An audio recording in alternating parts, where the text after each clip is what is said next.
What up, everybody? Welcome to Trailer Park, the movie review show that focuses on the trailers of the movies. I am your host, Richard Barlow, and I still have a mustache because I am still raising money for Movember. The Movember Foundation, as you may know, helps raise awareness and money to battle many different ailments that men have, testicular cancer, prostate cancer, or the one that I am raising money for, men's mental health. So again, I'm going to put the link up on the bottom, and if you would like to donate, that would be much appreciated. As well, you can check out any of my social media pages. So on Twitter, it's at Trailer Barlow, or Facebook and Instagram at Trailer Park Movie Reviews, and the links will be there as well. But that's not what we're here for today. We are here for some movie reviews. And so normally what I do is I review movies that are in theaters right now, new releases that are in theaters. But in this day and age, there are so many other ways to get new releases. We live in a world of streaming. So for today, I thought I would review some of Netflix's original movies. And that is why I am dressed up, if you haven't noticed, like Hopper from Netflix's Stranger Things, which is a show, not a movie. So I won't be reviewing that because I don't do shows. But it's still a Netflix original, so that's why I'm dressed like it. You get it. You get it. You guys, you know. So I have 3 different movies today that we'll be looking at. And so I think let's just get right to it. The first one I'm going to be reviewing is In the Tall Grass. Help! I'm lost in here. Did you hear that? Someone out there?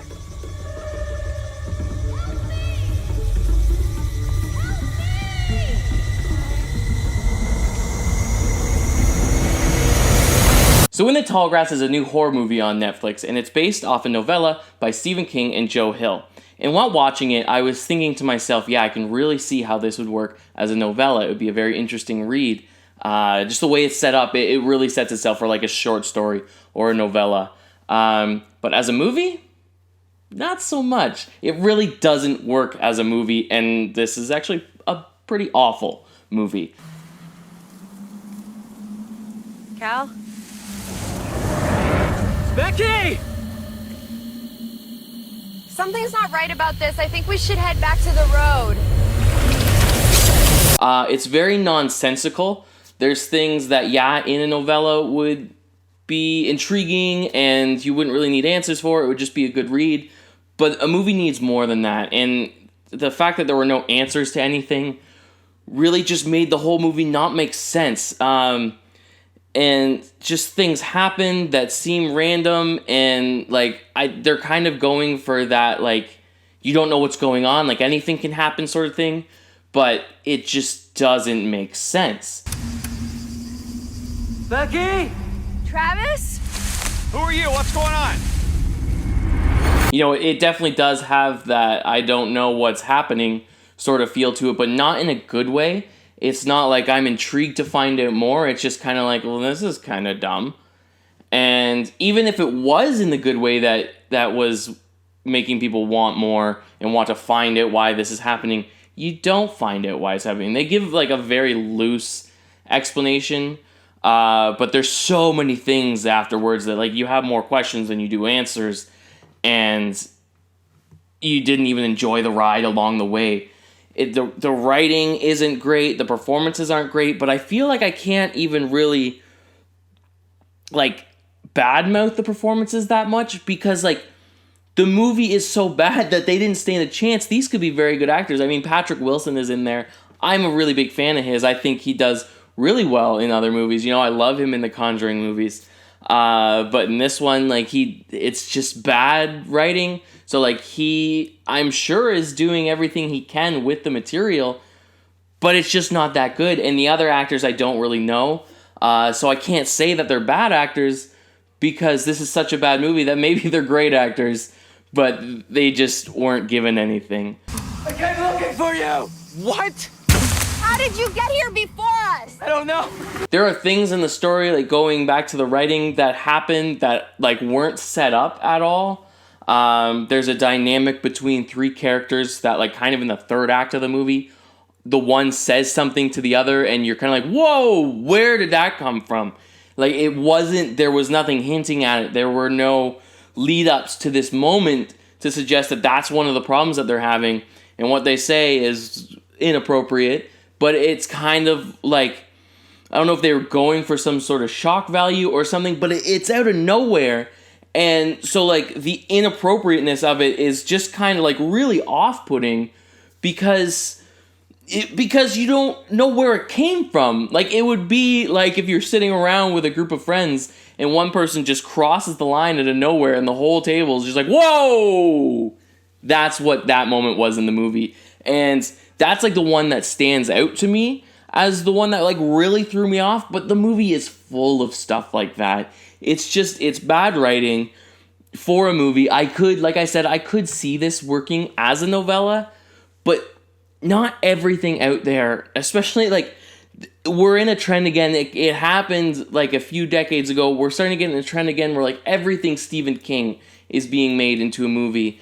And some books, some short stories, some novellas, some full novels, some comic books, like, not everything needs to be adapted, because not everything can be adapted. Oh my god.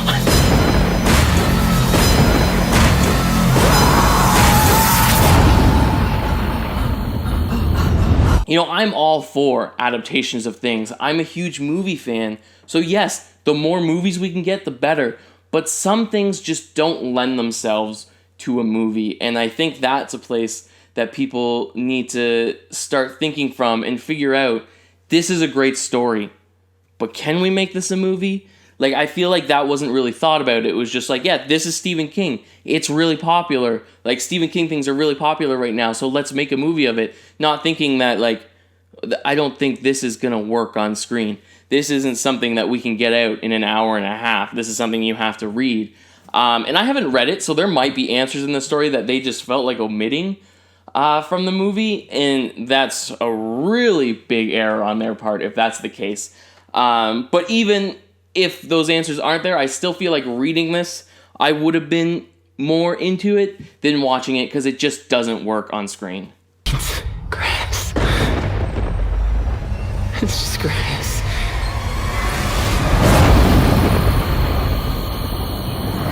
Don't go anywhere. When we come back, I'll let you know my thoughts on El Camino, a Breaking Bad movie.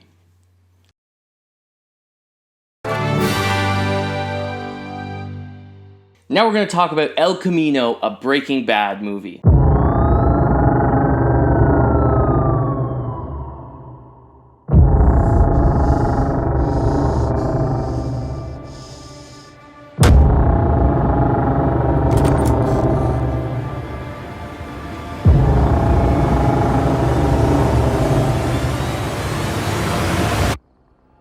So I just want to start by saying that I love Breaking Bad. It was one of my favorite shows. So I'm not going into this movie having not seen Breaking Bad or not liking it. I was quite a big fan of Breaking Bad, but I was not a big fan of this movie. Oh, that's the way these things go. I saw my face in the mirror, and Lord, I know I've changed, though I look much the same. I think the one main problem that this movie suffers from is the amount of time it's been since Breaking Bad ended. I know it's on Netflix, so some people are just watching it for the first time, but for the most part, because it's been on Netflix for a while, most people saw it a long time ago, and so it's not really fresh in people's minds. And for a show, especially a show with hour-long episodes, for me anyway, and I know probably for a lot of people, like, I don't have time to go back and rewatch that whole show so that it's fresh in my mind going into this movie. I did watch a recap online before I watched the movie just to kind of catch me up, but I don't think that really did the trick. Like, it reminded me of a few key points, but a lot of the, like, emotion of loving these characters and watching these characters, like, throughout the series, that was gone from me. And same with my wife, who watched this with me, and she absolutely loves Breaking Bad. She says it's probably her favorite show. So there was too much time in between So we lost the love for these characters. Obviously, I still do love Jesse Pinkman, but it's not as strong as it was during the show because it's been so long. So I think the movie suffers a lot from that. And I found grace in the black water, bathe my soul, tell my heart I told you so. Another thing is that this movie isn't what I was expecting it to be in terms of what the story is. This whole movie takes place the day or a couple days right after the finale of Breaking Bad. And I didn't really necessarily want to see that, especially because it's been so long. It's just kind of like, yeah, I assumed that, like, Jesse was fine, or he wasn't, or whatever. Like, it was left up to my imagination, and I didn't need to see what happened. When I heard this movie was coming, I thought it was going to kind of be like, where is Jesse now? It's been so long since the finale. What's happened in that time, and where is he now? You know, maybe he's been taking it easy, but something pulls him back in to that life again. That's what I was ready for, and it wasn't that. It was just a couple days following the finale, which, one, like I said, I didn't really care about, but two, like, it's been so long that, like, Jesse doesn't look the same. Most of the characters in this that are from the show, they don't look the same. You can tell that it's been a few years. You know, Jesse doesn't look like a kid anymore. Aaron Paul has aged. A lot of the characters, there's been some weight gain or some other things that, like, this is clearly a lot of time in between the finale and now. So that kind of takes you out of the movie as well. It doesn't feel like this really is a direct, follow-up to what just happened. It feels like we went back and made a movie because this is what people wanted. I lay like bait in the lion's cage and wait for my time to come. Another thing is that this just feels like I think it's 2 hours or something like that. It feels like a 2 hour long episode, which, if they were to have called this, a Breaking Bad epilogue or a Breaking Bad special or something like that, then that would have been fine. But putting the word movie on it, a Breaking Bad movie, suggests that this is going to be a cinematic adventure. Or adventure, but like a big thing. Whereas, like, not much happens in this movie. It's pretty slow paced. And, there were episodes more exciting than what this movie is. And I always think when movies are made of TV shows, you have to go bigger. If you're going to make a movie, there has to be a reason behind making a movie and not just doing a special episode. They could have called this just a special episode, and what we got would have totally been fine. I think they would have been really well off calling it, like I said, an epilogue. El Camino, a Breaking Bad epilogue. Then we're just expecting another episode. But calling it a movie, you're expecting more. But I'm begging, please, I need this so much more than you ever know. A lot of things in the movie as well seem forced because it takes place the day or two after Jesse escapes from what happens to him in the finale. But then there's flashbacks as well, and they seem like we're just getting actors from the show to show up, and here's one, and here's one, and here's one. You love them, here they are again. It just kind of felt like that. Like, it doesn't, this definitely, the whole thing doesn't feel like something that had to be done. This isn't a story that had to be told. Like I said, when it ended, we saw that Jesse got out, and then it was kind of up to people to decide what happened to him. Did things go well? Did things really not go well? I liked it just being up to us, and we can kind of create our own ending in our mind. But then I think there were a lot of people that, because obviously the question is going to be out there, what happens to Jesse Pinkman? So that was a discussion that was happening, and I think that they then took that and they're like, oh, people want this, so we're going to give them a movie. And it just wasn't necessary. no part of this needed to be told. I think if it was a few years later and this is where Jesse is now, that is something that maybe needs to be told, because it can be a whole new thing, a whole new big adventure, if you will, that he's going on. But this right now, we saw that, and we got over it.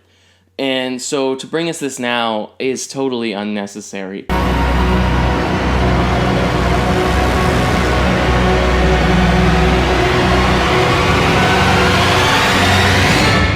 Now, this isn't a bad movie. I would never say that. The performances are really good, the writing is really good, and the directing and cinematography of it I find really, really well done. It's nothing, I don't think you'd look at it and be like, oh, this is going to win an Oscar for cinematography, but I just think the directing is very interesting. A lot of the camera shots that they get in the movie are really, really quite neat. So this isn't something that I would ever say is poorly done. It is still very enjoyable. It's something that, again, if it came sooner, I would have really liked this and really thoroughly enjoyed everything about it. Like I said, the writing is solid. The performances are top notch. You know, Jesse Pinkman, Aaron Paul, he really shines in this. You know, he is a great actor, and he had a lot of great things to do in Breaking Bad. But especially at the beginning of this movie, his performance, I really, really loved. And same with all the other actors that are in it as well. They all have great performances, and they all really nail what they're doing. So I don't want anyone to think that me bad-mouthing this is saying that it's a bad movie. I just think it's a poorly timed movie, and it's just something that wasn't necessary and could have been more exciting for people. Sources speculate the two had a falling out, after which it is believed Pinkman was manufacturing the drug. Go for Joe. Captive. Police are now on the hunt for Pinkman, urging the community to remain vigilant. Arresting anyone with information, contact Yeah, I know who this is. so-called Crime Stoppers. At this point, who doesn't? So if you were a Breaking Bad fan, watch this. This was made for you, but just kind of don't go in expecting too much. Go in, like I said, expecting a long episode, not expecting a movie. That's kind of where I went wrong. So check it out. I didn't like it and I was a big fan, but hey, you might love it. It might be exactly what you're looking for. So yeah, give it a watch. You ready? Yeah.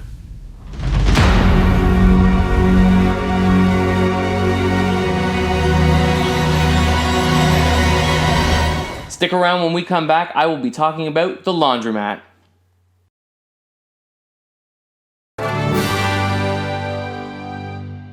Now we're going to talk about The Laundromat. First, you must ask yourself, are you wealthy? Now, The Laundromat is the first Netflix original movie that I've seen that I think could have easily been a theatrical release, and I think is going to have some Oscar buzz around it. I mean, it's got Meryl Streep in it, so yes, it's going to have Oscar buzz. She can't take a selfie without being nominated for an Oscar, so yeah, there's going to be Oscar talk about this movie. But no, this is a very well done movie. This is my biggest comparison that I can make is if you've seen The Big Short and you like The Big Short, then this movie is definitely for you. It's the same sort of idea that it's the actors and the characters that they're playing are talking to the audience about this kind of scandal that's happening in the States. This one's kind of more all over the world. The Big Short was specifically the States. This one kind of affects everybody, and that's exactly what the movie is about. Whereas The Big Short was about like the real estate crash and everything surrounding that. This one has to do about, you know, the wealthiest 1% and just all the wealthiest people in the world, and kind of how like tax avoidance, not tax evasion, they clear up what that is in the movie, how all that works, and how kind of the, not poor people, but just like the average person who isn't very well off is affected by, you know, what all these rich people are doing, and it kind of has no repercussions on them, whereas anyone, even people that are like well off but not rich, are still kind of the ones that are getting the short end of the stick.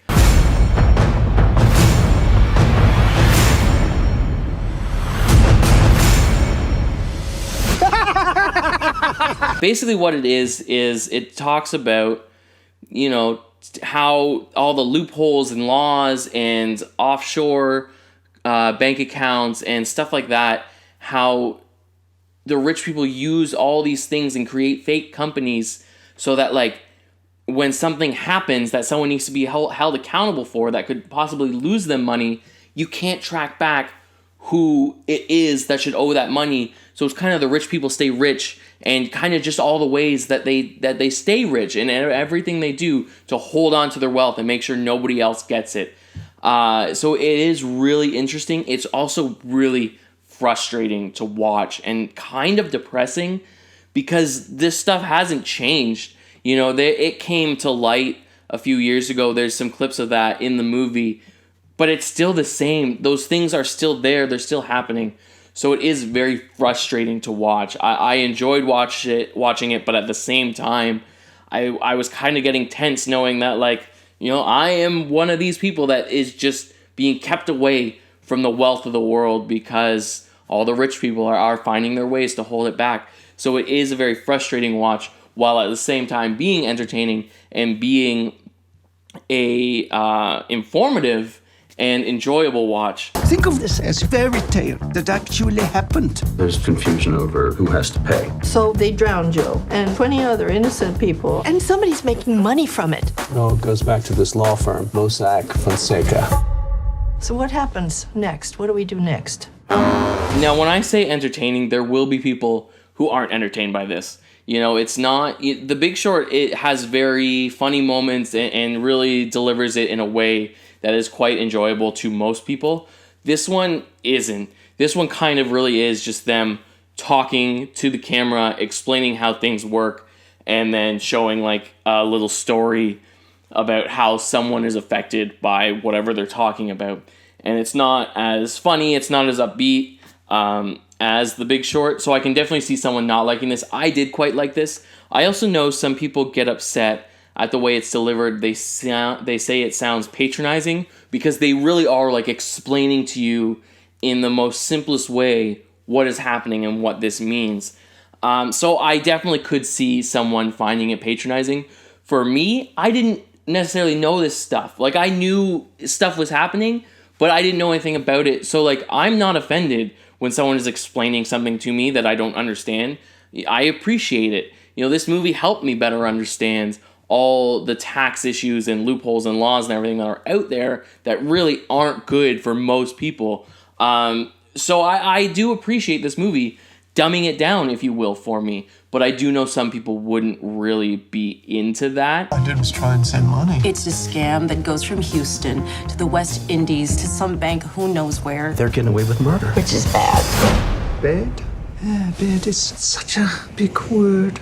Another thing that I was fine with, because I didn't really know much about this movie. Even the trailer for it was kind of misleading, but it didn't tell me too much that, like, I went in with expectations. So the trailer of this movie makes it seem like Meryl Streep is the protagonist, and she's going against the characters played by Gary Oldman and Antonio Banderas, and that isn't really the case. It's Gary Oldman and Antonio Banderas explaining. They're the narrators of the movie. Meryl Streep kind of is as well, but she's just one small story out of 3 or 4. It's almost kind of episodic and, like, almost an anthology. Like, there's this story that explains how these people are affected by this. There's this story which shows, like, a little upper class, but they're still affected. And there's another story about, like, more upper class people and things that happen within those business worlds. So, like, there's many stories to kind of show off what this movie's talking about. And that's good, too, because I think if it was just one story, we wouldn't get the full picture of what was happening. You know, it is good to see these different elements come into play. Bribery, corruption, money laundering, millions and millions and millions of dollars. Somebody has to sound the alarm. As far as the performances go, I mean, it's got a stellar cast. It has Meryl Streep, Antonio Banderas, Gary Oldman, Jeffrey Wright, and a bunch of other people that aren't coming to my mind right now. So they're all great. Actually, the only one that kind of threw me off was my favorite out of the bunch, Gary Oldman. Just his accent was throwing me off. I don't know enough to know how accurate that accent was, but it seemed very put on for him. As good as he's a brilliant character actor, and he's done many different accents before, and there's never been a problem.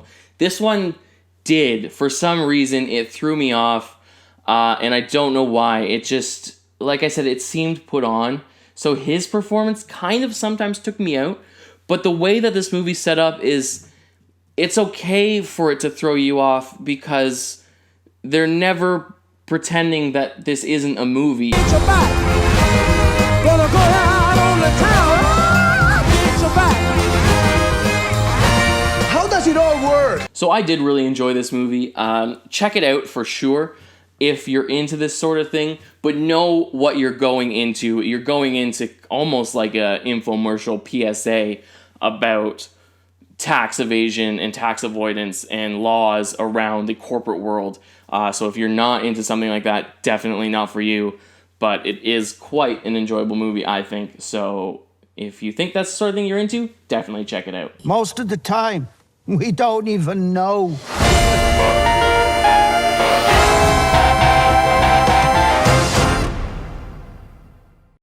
And that's all the time we have for today. I hope you enjoyed this episode. I hope it helped you choose some Netflix original movies to watch this weekend if you're staying in. And of course, again, if you feel like donating to my Movember cause, the link will be on the bottom of the screen, as well on my social media pages at Trailer Barlow on Twitter or Instagram and Facebook at Trailer Park Movie Reviews. But that's it for today. So until next time, bye everybody.